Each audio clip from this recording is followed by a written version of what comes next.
Hello, everybody. Good morning, good day, good afternoon, wherever everyone is, and welcome to the Darwin200 Q&A of May 1st. A very special one, because per coincidence, I found out that on the 1st of May in 2014, the Oosterschelde returned to back to Rotterdam after completing her second circumnavigation. So what better way to introduce you to what what you're going to do than by showing you a video, a compilation of the previous circumnavigation, which we will do later today. As always, we will start with a quick introduction of the Darwin200 team and the cube of the Oosterschelde. Many of you are quite known to us, so have been present in previous Q&A, so we keep that short. And as always, you have the chance to ask everything you would like to know about either the project or about the life on board by just raising your hand or putting your question in the chat box of Zoom. And we will get to that at the end of the Q&A session.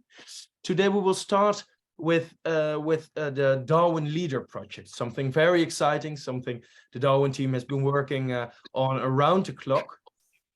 If Stewart, the project leader, isn't very good, if you cannot hear him very good, that is because he is in Rio de Janeiro to set up all the projects we're going to do there. So I'm just apologizing for him. But I will start with introducing myself. I'm Matthias. I work for the shipping company. If you give us a call, if you send us an email, it's most likely that you will get either me or Elvira. I have been sailing on the Oosterschelde my entire life.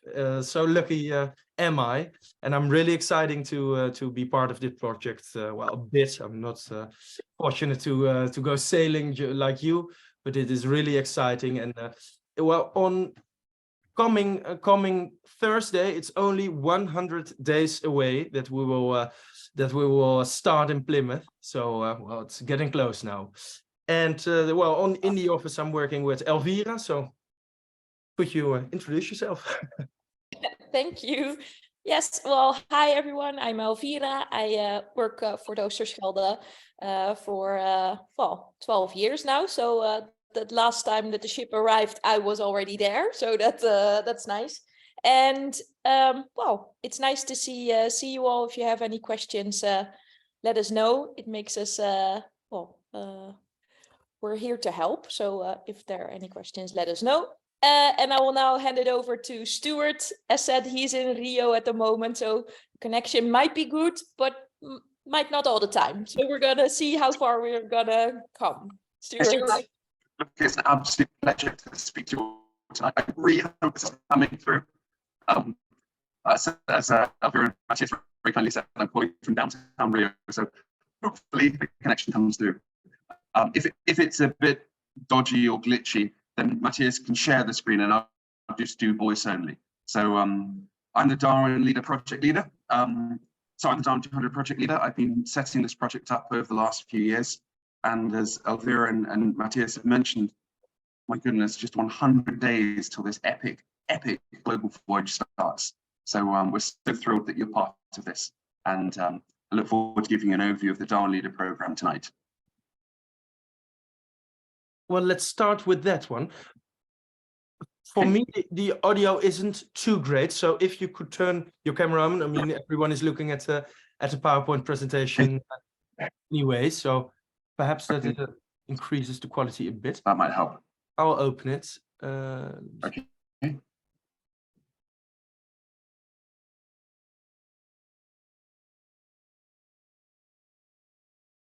Is everyone able to see my screen? Absolutely perfect. I'm very glad we're doing this while the connection from here is working, so that's good. Okay, so as you all hopefully are aware, this voyage enables a project which has been 10 years in the making that aims to change the world for the better. The project obviously is Darwin200, which is obviously the name of the global voyage as well. And tonight we're focusing specifically on what we're doing, training the Darwin leaders. As you know, each Darwin leader, we're selecting one from each of 200 countries and states from around the world. We've got 5 steps that we're doing to finalize their placements. Right now, for the last 3 months, myself, Eduardo, and Rolf, the Darwin200 team, managing the Darwin leaders, have been building a huge network of NGOs and conservation projects in ports around the world. We're working with 32 different ports. We've been contacting them and then one by one, visiting each port one after another. We're focusing on them in chronological order, so doing the ones in the Atlantic first, because obviously they're the ones that we'll be visiting first. And what we're basically doing is sitting down with the NGOs and building a menu of realistic projects. So we're explaining the program to the NGO partners and asking what activities, what research projects they're currently undertaking, and which projects we can realistically and safely place Darwin leaders with them. So far, we visited Cape Verde, Canary Islands, Fernando. I'm in Rio right now, visiting Fernando, Salvador, and Rio de Janeiro. We've also been to the Falklands, Punta Arenas, Santiago, and Sydney and Auckland as well. So the first step is making contact with the NGOs and visiting the ports, explaining the projects, and getting to know what conservation projects that they're currently undertaking. To give you an example, in the Canary Islands, for example, the team out there put forward 12. Everything from conserving 1,000-year-old dragon trees to working with endemic reptiles that occur nowhere else on the earth, to sea eagles, to pilot whales, and many others. So the job of the Darwin200 team at the moment is to work out which projects would work best for the Darwin leaders, which are realistic and which we can do in the time frame, because the Darwin leaders, as you may be aware, are coming to the ports. They're not sailing on Oosterschelde, they're coming to the ports where Darwin made landfall, and they have a week to undertake their project activities. The next step, if you can go to the next slide, please. The next step is that we put out that menu to the Darwin leader as part of the Darwin program. We're putting it out then to the Darwin leaders. Each Darwin leader, we're selecting specifically on what they've done to change the world and placing them with projects in locations that they're interested in, and particularly with animal and plant groups that they have a past connection with. And these steps, step 2 and step 3, finalizing the menu of projects in each port and selecting and placing the Darwin leaders, is surprisingly time consuming. We've had several thousand applicants as Darwin leaders already. So finding the best candidates and placing them with those projects and matching them with the local NGO partners is a very big undertaking.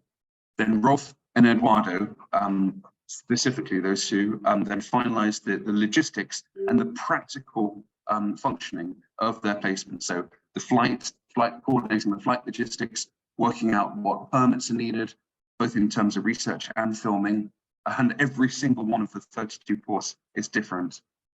And basically preparing the NGOs ready for the arrival. And then basically the projects are ready. So if you go to the next slide, just to really quickly recap. So those are the 32 legs that we're going to. We've got 31 ports between them where the Darwin leaders are going to. As you may be aware from past overviews, we're selecting one Darwin leader from each of 200 countries and states from around the world. Just the physical placement of the Darwin leaders is a massive logistical undertaking, because obviously we're not trying to take Darwin leaders, for example, from Sydney and put them in the Canary Islands. We're trying to, every single Darwin leader, we're trying to ensure that they go to a different country from their country of origin. But equally, we're not trying to transfer them right the way across the world. So what we've done is, if you can go to the next slide. We've broken up the world into roughly 3 zones along the voyage. So the ports and locations in the Atlantic, we're focusing on selecting Darwin leaders from Europe, North America, Africa, the Middle East, and the eastern countries of South America. The reasons for this is that just logistically, it's easier and more practical for those countries and regions to work within that third of the world. The Eastern Pacific, we're focusing on Asia, North America, and Western countries of South America. Then the Western Pacific, so the ship, as you are well aware, goes to the beautiful continent of Australia. And so for there, we're also focusing on Asia, Australasia, including Papua New Guinea, and the Eastern and Western Pacific areas as well. So by breaking the world down in those three zones, we're trying to make the placements as efficient as possible and ensure that all Darwin leaders get to go to a country different from the country of origin, but within roughly their third of the world for practical reasons. Okay, if you can go to the next slide. So as you may be aware from previous talks, each Darwin leader has a week to undertake 3 objectives. They've got to work with a local conservation team and undertake research projects in partnership embedded in that conservation NGO to look at what's happened to an animal or plant that Charles Darwin has studied. They can choose any animal or plant they wish, of which there are literally thousands along the Voyage itinerary. But in partnership with their NGO, they've got to create a short film, a short photo essay, and a short written report on precisely what's happened to the chosen animal plant, how the population's changed, and the reasons why, and the degree to that change. That's their first objective. Their second objective, Thanks. The second objective is to look at what's currently being undertaken to conserve that animal plant, and is it enough? Is it working? They've likewise got to make a short film, a short photo essay, and a short written report on that subject, again, in partnership with the local conservation NGO. And then the third objective is they've really got to go out there and use their brains and use their own initiative and do research, interviews, just do as much on the ground activity as they can to decide and work out for themselves what more could be done. And likewise do a short film, a short photo essay, and a short written report on that subject.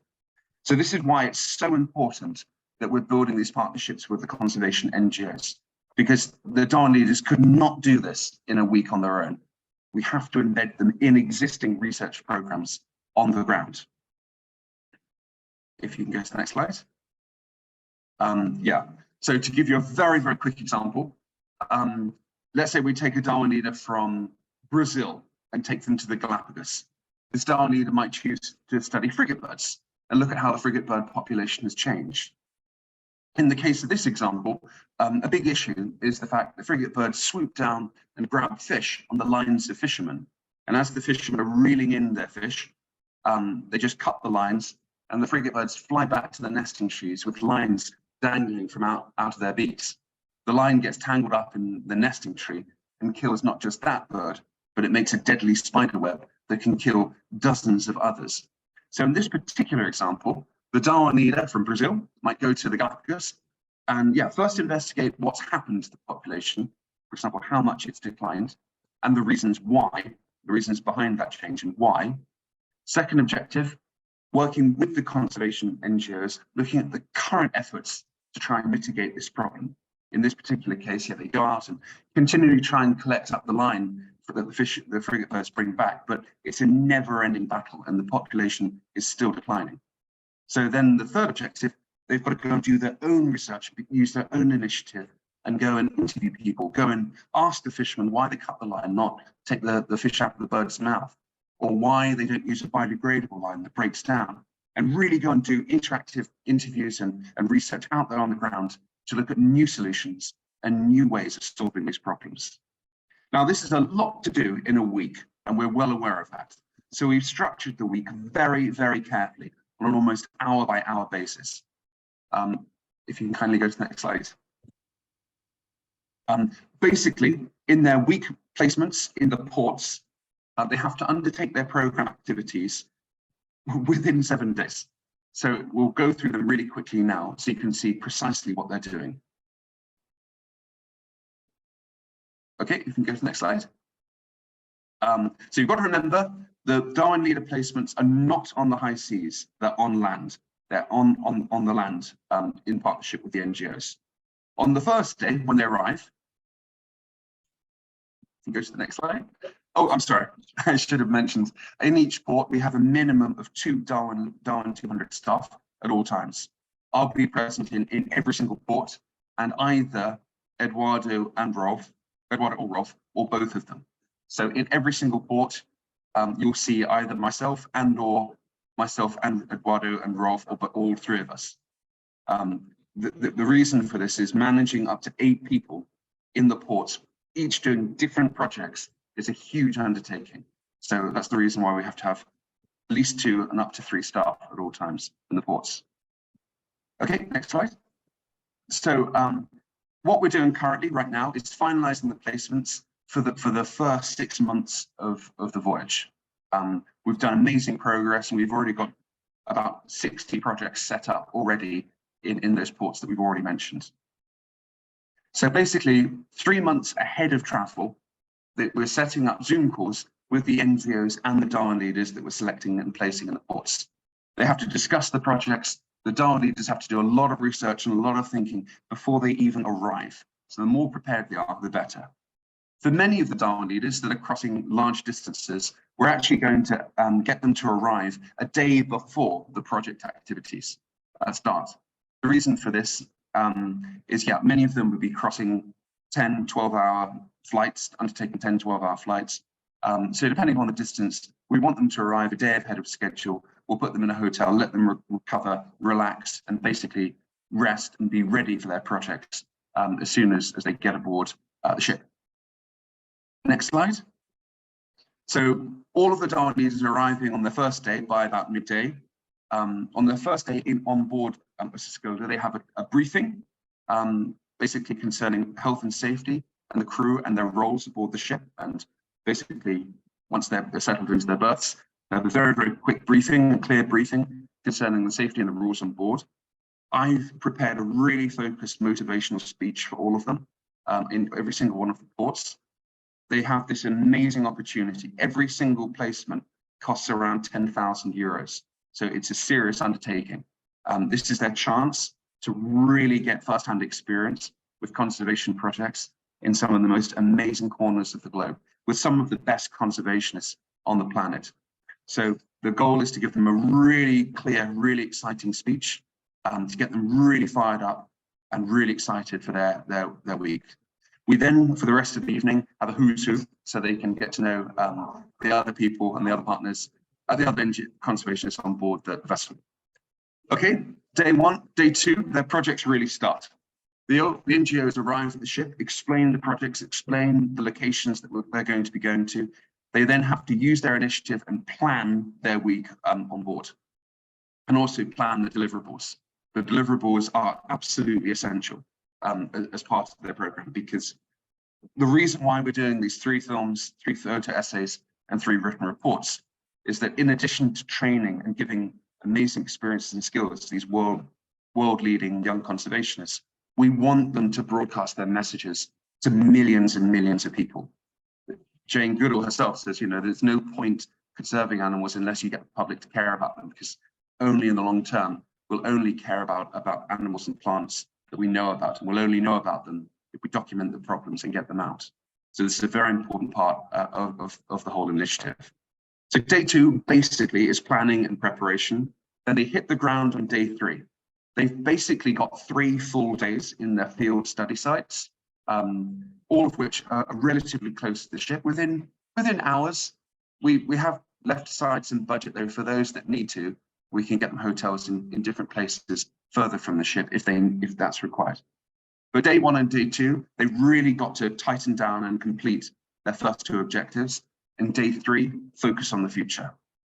Each evening, we'll be having reports from them, and we'll actually beam out these, if possible, in different ports live, either via satellite or by local 4G and broadband. But each night, we're going to be having live reports and briefings from each of them, telling us what they've been doing and showcasing their work in those days 3, 4, and 5. Okay, next slide. Day 6. This is deliberately set aside as a buffer day. They can go back to the field if they need to, but basically they need to be wrapping up their projects and finishing their deliverables. You might recall from a previous Q&A session, we've recruited 200 trainee camera operators. So they'll be working with the camera operators during their projects, and the camera operators will be editing the videos on day 6. Meanwhile, the Darwin leaders have to really finalize their written reports and complete their photo essays and get these uploaded by the end of day 6. Then day 7, in the morning, each one will give a brief 30-minute presentation about their findings, about their discoveries. We hope that many of them, even though their projects are brief, will make genuinely interesting findings and discoveries and put forward genuinely interesting solutions about new ways to conserve their animals and plants. And again, this definitely won't be possible in all ports, such as the Falklands, where connectivity is really difficult. But in most ports, we should be able to broadcast these live. So even if you're not joining for a leg, regardless of what leg you're joining, you should be able to join in for a few of these if you'd like to. Then they'll have lunch and then depart the ship either to overnight in the port or transfer to the airport. So it is a very intense, very, very, very focused program.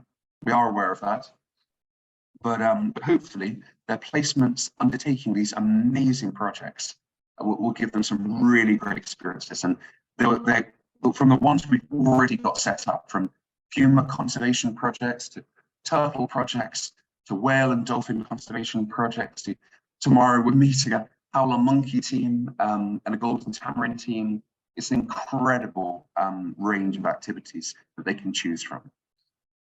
In each port, we're deliberately trying to balance a number of different projects focusing on different animal and plant groups. So we're trying to get at least one for mammals, birds, reptiles, invertebrates, plant life, and marine life. But in some ports, we have 8 Darwin leaders. So we'll actually have multiple of some of these. This is easier said than done. Obviously, it depends where you are and the wildlife of the particular area. But to the maximum extent possible, we're trying to diversify the ports, the animals, the projects in the ports. And we're working with up to 8 NGOs in ports, depending upon the location. Well, the nice thing is this creates a rainbow of content. I mentioned each Darwin leader is making 3 films, 3 essays, and 3 photo reports. So our goal is every single day of the voyage to release 1 film, 1 photo essay, and 1 report. So we'll do each Darwin leader systematically over 3 days, doing objective 1 on the first day, objective 2, and then objective 3, and the 3 outputs on each of those days. So again, irrespective of which leg you're joining, there will be a massive rainbow of content coming out non-stop over the 2 voyage, so over the 2-year voyage. And as well as that, as you may recall from an earlier talk, we've planned and organized 100 events, world's most exciting classroom events, once a week, every week for 100 weeks. And those will be undertaken throughout the entire voyage as well. And we're actually inviting a lot of the Darwin leaders to contribute to those world's most exciting classroom events and give a short overview of their findings and discoveries. So that's a nutshell overview of the Darwin Leader program. It has been a massive undertaking or organizing. It really has. There's so many moving parts to this, but we've built some incredible connections already in the ports that we visited and finalized these in. And as the voyage goes on, we're working roughly 6 months ahead of the ship, finalizing the projects ahead of the ship's visits. So that's what the team is currently undertaking now. My last slides are concerning the research projects. As you may remember from earlier Q&A sessions, we're undertaking 5 research projects, although 3 of these will take place in the ports, not on board the ship. If you can kind of go to the next slide. In the ports, we're undertaking habitat surveys, pollution solution projects, and coral reef surveys. In each of those, we've already got partners specializing in those areas. However, during the voyage, we've got 2 projects, one looking at seawater sampling, particularly for microparticles of plastics, and we'll be creating a live map throughout the entire voyage. And depending upon the leg that you're on board the ship for, where possible, we're going to be sampling. The ship has to go at a certain speed to enable that sampling to take place. So where the captain allows and where the conditions allow, we'll be sampling seawater. And throughout the entire voyage, undertaking a cetacean and seabird survey. And this everyone can take a part in. The cetaceans, the whale and dolphin and porpoise and seabird survey, if you can go to the next slide. This is a relatively simple project, but actually will be very, very interesting. What we're doing is creating a map throughout the entire voyage, logging and locating every single whale and dolphin species that we see and documenting significant seabird populations. So during your watches at the helm on Oosterschelde, you can log and ID species. We've got two researchers on board the ship specifically for these two projects, and we'll be recording the location, the numbers of animals, their behavior, and documenting and including any photographs and videos onto the live map as well. So the more records we can make, the better. And this is very useful conservation information that we're feeding into the surveys, the worldwide surveys, especially for deep water species. So that's what we're going to be undertaking. And by the end of the voyage, we should have a really great map showing every single sighting that we've made throughout the voyage, and as many, where possible, as many species identified as we can. It'd be really interesting to see the differences as that plays out. Well, I'll go through the other research projects that we're doing in port next month. So I really hope my internet connection played ball. I hope that was audible throughout. I'm sorry if it wasn't the best of thank you so much, Stu. It was, Absolute pleasure. at least for me, it was good to hear. For me as well. It was Good. I like the Oosterschelde photos. And the others, of course, too, but it just brings back memories. Always nice. Good. Yeah, well, speaking of bringing back memories, you were involved, Elvira. You were working for the shipping company, 9 years ago, when the Oosterschelde returned from her second circumnavigation, and perhaps even people. Are there people in the group who sailed during the second circumnavigation on board? I think Rose was already, it was not really part of the voyage around the world. It was just before that, I think, in Cape Verde, but Well, nice. at Anyway, least we would like to show you a video that was compiled. yeah, I think it's, after the voyage. yeah, we were thinking it is good to give a bit of a overview of that voyage, because you'll see a lot of places we might go or not go, but also give you the feeling on life on board, and maybe it brings up questions that you haven't thought about already. That's one of the reasons we thought it would be nice. Maybe you saw it already, but if not, it's nice, I think.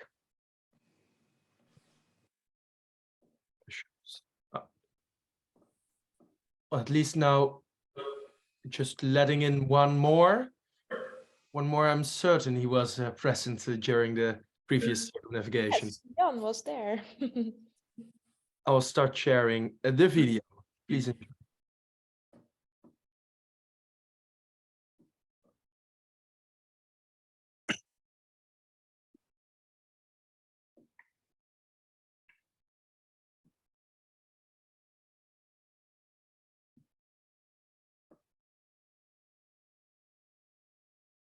Matthias, I think the sound is not working. Can you maybe change anything?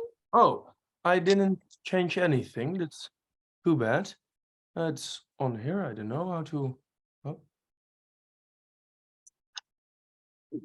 Can you hear it now? No. Oh, that is. Am I the only one not hearing any sound?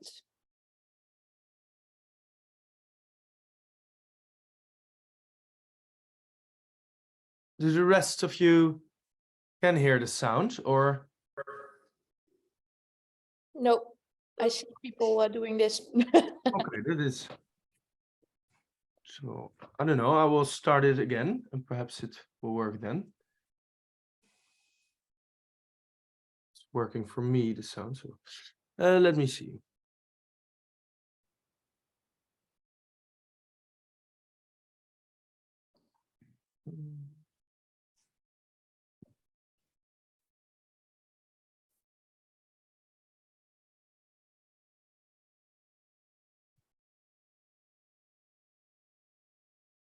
Can you all hear something now? Nope.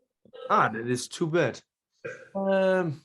Honestly, I don't know how I could share it with you in another way. Can you maybe enable sharing? Maybe I can try if I have. Of course.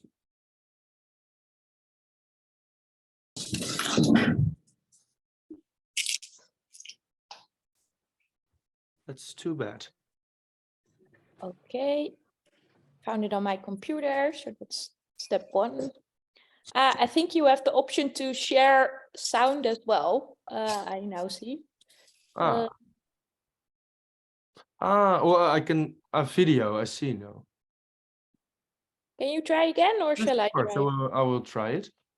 Share a video. No. This should work then. My apologies.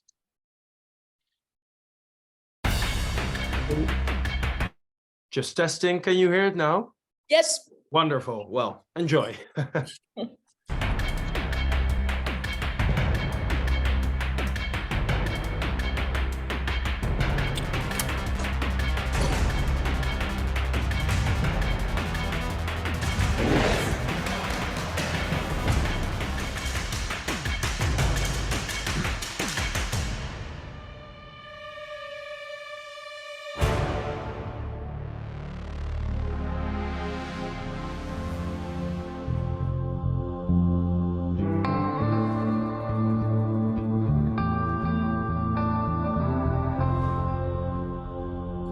Eén keer in de zoveel jaar wil ik iets heel bijzonders doen.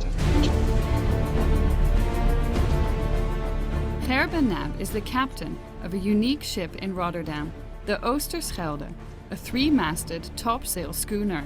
His dream is to sail around the world following old sailing routes. Wij beginnen dus hier in Europa, Atlantische Oceaan naar het zuiden, Zuid-Amerika, Brazilië. En dan met een boogje via Tristan da Cunha naar Kaapstad.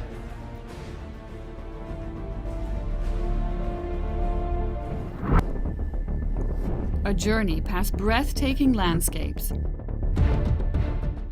but also through notorious routes where many sailing ships have been lost. Want we zijn met iets unieks bezig.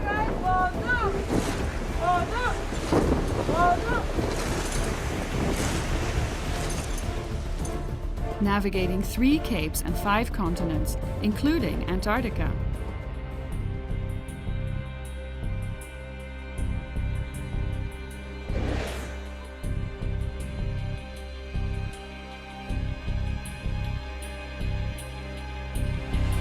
Antarctica, the pure continent, beautiful but treacherous. A collision with an iceberg can be fatal.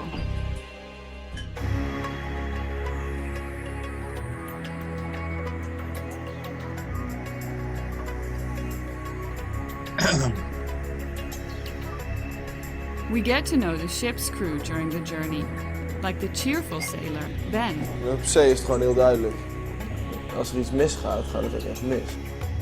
Je moet ook alles zelf oplossen. Je kan niet even naar de monteur of je kan niet even de monteur bellen. Je moet het gewoon zelf maken. The helmsman, Martin, who stands at 2 meters, steady as a rock, says that what attracts him most to the sea is... De rust, denk ik. Ik vind het zo lekker om zo'n haven uit te varen en je telefoon gaat uit, de internet is weg.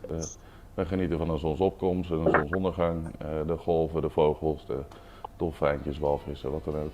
Heerlijk. Rust. And 26-year-old German sailor Jana. She leaves her home in Keulen behind for the trip around the world. Ik had afscheid genomen van thuis en mijn tas gepakt. Toen zag je het schip aankomen en toen aangegaan en dacht van jezus man, dat is het. Daarmee ga je mee, dat ga je doen. And then, of course, there's the skipper, Gerben Nab, who instigated this trip and carries the responsibility for its success. Een kapitein is een beetje archaïsch beroep, hè, natuurlijk. Je bent op dat schip echt op sommige plekken op de wereld ook echt van alles verstoken. En dat betekent dat alle oplossingen moeten bij jou vandaan komen. Dichter bij een soort van autonomie dan dat kun je niet komen. Hè. En dat is wel een, wat ik zeg, dat geeft veel voldoening.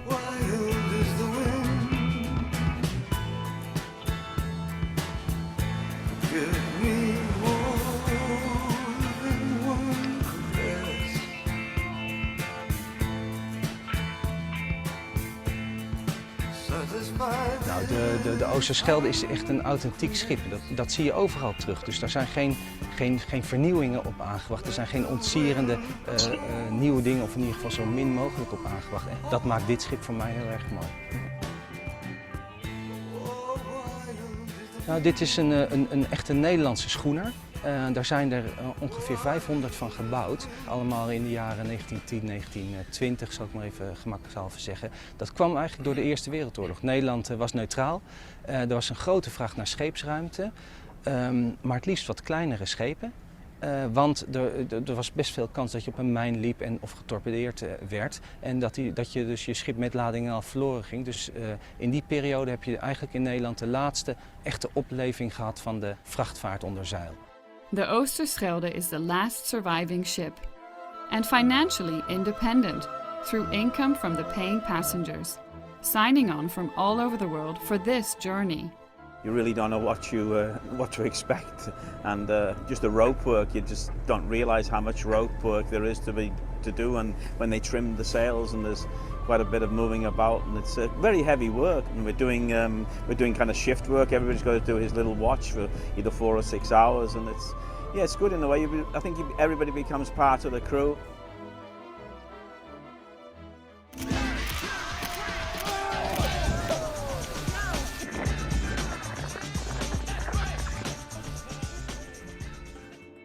The Oosterschelde sails round the world, part of the time following the routes our forefathers used with so much deprivation, uncertainty, suffering, and death. Along the way, we can see their traces.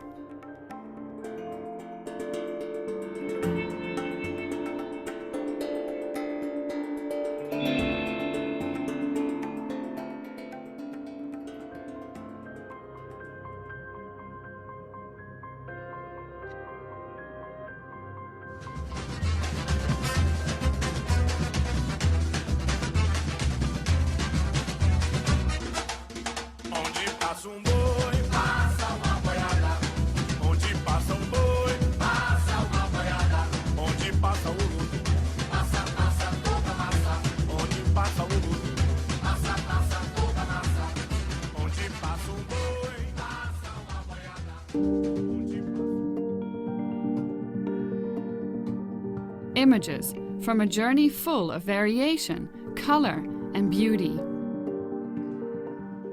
But also exhaustion and loneliness. For example, on the leg over the Pacific Ocean. Dan ga je die fantastische oceaan over. En ja, dat is die geweldige leegte. Geen schip, niks kom je tegen. De radar kan je wel afzetten, want je ziet nooit wat. 5 weeks. This leg is notorious for its strong winds and high waves, a journey which demands the crew to give it their all. And the reward? The knowledge that you have rounded the most notorious point in the world, Cape Horn. Avontuur, heroïek, dat komt allemaal samen bij die rots. Er is zoveel over geschreven. Er zijn zoveel mensen die hier verschrikkelijke dingen beleefd hebben. Mooie dingen ook, maar hele verschrikkelijke dingen. Onder andere liggen hier 100 wrakken. Dus er is hier verschrikkelijk veel leed geleden. En onberekenbaar weer.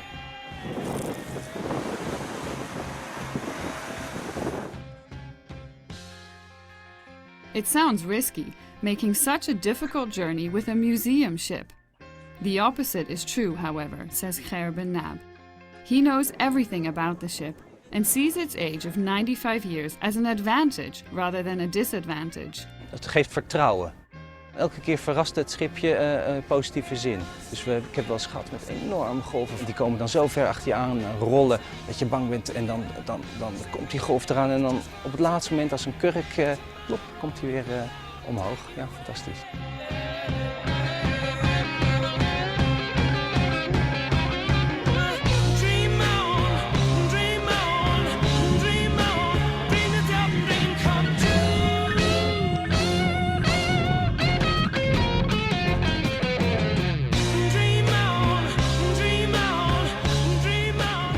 Emergency repairs at sea when the boom breaks during a storm. Maintenance work in cities all over the world.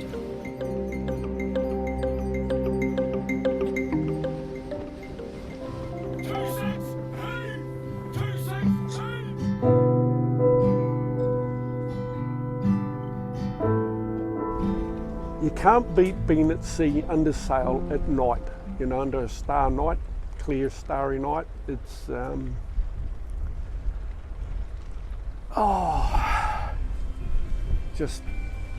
it's just you and whatever's up there, you know.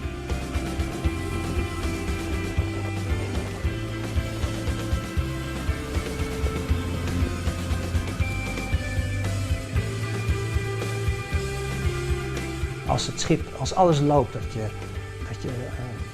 golven zijn mooi, het schip loopt lekker, je hoeft bijna niks te doen, alles zoomt bijna.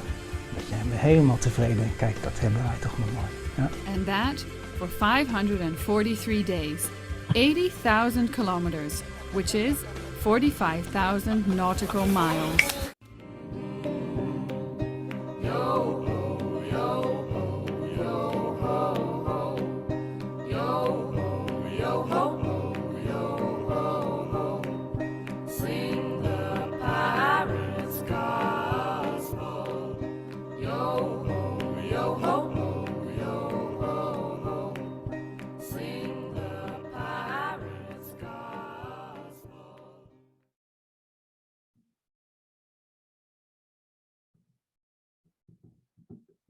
Oh, thanks, Matthias. It's nice because I see a lot of still familiar faces, and you'll be seeing the faces also probably on board because, for instance, Maarten, the first mate, has sailed in the meantime as a captain, and he will be on board during a few of the legs, but also Frianco, Fernardi, the cook, is still with us, so it's nice. Maybe you have seen some familiar faces as well if you've been on board before. Are there any questions that we can help? I see Panini asking, just curious, would this technically be a clipper ship? And well, the answer is no, we are a schooner. And in the Netherlands, you both the form of the ship as well as the rigging indicate what kind of ship it is. And in Britain, I know it's only the rigging part, right, Elvira? Oh, I just know about the rigging. So I know that a clipper has all squared sails, and we have, as well as I'm not sure. Oh, this is really tough in English, but we have a few square rigged sails, but also the largest sails are not. So it's a bit different, but yeah. So that's the difference. I thought I saw a broken boom. You already answered that one. Yeah, that was during the sail along the coast of Australia. Apparently you have whirlies there. Maybe I pronounce it incorrectly, but it's a really sudden change of weather. So we encountered that, and we had to, or a broken boom. So there was a lot of work for us to do in Sydney when we arrived there. Luckily, we had a spare boom with us, and we were able to make a new one as well, to have a second spare boom. But that's all kind of stuff that you can't prepare for. So we try to prepare as much as possible. So, but we will encounter stuff that we haven't expected. Yeah. And most video material in the video I showed you was from rounding Cape Horn, which is far more challenging, at least for what I know, than many other legs. So some of you will be sailing on. So we have a question: is Mathieu on the crew right now? Yeah, he is, and he will be also on board during the circumnavigation. And a question from number 10. Do you have any information about the entry fee of Fernando de Noronha? Yes, we do. I think it is incorporated in the destination overview, as I'm not mistaken. So you should. I can actually help with that one. Oh, good. I'm literally going there next week. I can actually go there. I believe it's a $14 a day fee. It does increase. So if you're staying there longer, if you're staying there for like 2 weeks, it actually goes up to about 30. But roughly about $14 a day. You have to pay. I have to pay as like an entry fee. You know, it's like a research. Sorry, it's like a tourism tax while you're there. I'm literally going there next week. So if it helps, I can gladly do a presentation next month on the logistics of the Brazilian ports. We're literally going. I'm literally going to Salvador and Fernando as well. So logistics like that, I can gladly brief the group on in the next month's session, if that helps. That would be wonderful, Stu. Sure, with pleasure. Well, another question. What about the departure party? Well, Stu, I think that is one for you. Yes, absolutely. So as you may know, we've planned it for the night before the ship leaves Plymouth. I'm back in the UK in 10 days' time. And finalising it when I'm back in the UK. So I tell you what, we'll make that the subject of next week's session. I'll show you photos of the location, the arrival times and the dress code and all of the details you need for that departure party. So we'll do that next month, if that's okay. Sure. It's good maybe to know that we already have our berth set. It will be in Sutton Harbour. We have a nice berth already, but well, more about the departure party will be included in the next. And indeed, for Tineke is asking about it in the chat. You will get 2 invitations: one for the departure party in Rotterdam and one for the departure party in Plymouth, which will both be great, and you cannot have enough parties to celebrate the great project you're all involved in, I would say. Well, if there aren't any other questions, I think we should wrap it up. If you have a subject you would like us to address in next week's Q&A sessions, these are mainly constructed and organized to give more answers you may have about your voyage or about the project. But if you would like us to address a specific topic, either involving the project or the ship, we would be happy to know. You can send us an email and we will work something out to present it to you in either next month's Q&A session or the session after that. Well, on Tuesday, please please raise your glass to celebrate only 100 days until the start of the global voyage. And for now, I wish you a pleasant evening, a great day, or a good morning again, wherever you may be. And well, see you next month on the June 1st Q&A session. Thank you for attending.